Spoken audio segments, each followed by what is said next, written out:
The criminal case accusing Donald Trump of illegally holding on to classified documents was dismissed Monday. Judge Aileen Cannon of Florida, who was appointed to the bench by Trump, ruled that Special Counsel Jack Smith, who was leading the prosecution, was unlawfully appointed. Today, an indictment was unsealed.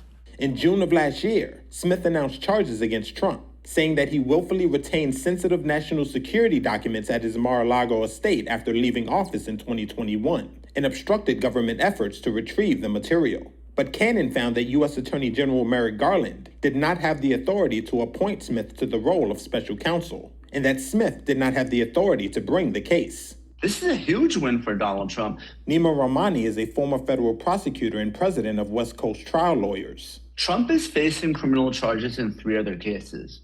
In D.C., he's also being prosecuted by special counsel Jack Smith. So the judge is going to have to consider that argument in that case. None of these cases will necessarily affect the presidential election, but the presidential election will affect these cases. And this is why.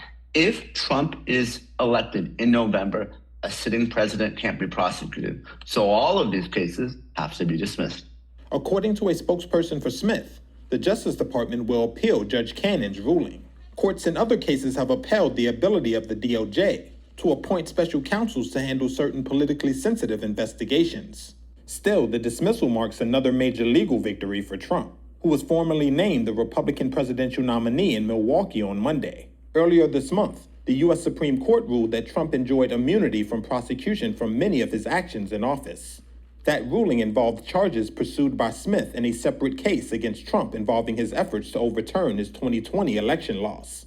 Trump, who also just survived an assassination attempt, said in a social media post that Monday's ruling should be just the first step and called for the dismissal of all 4 criminal cases against him.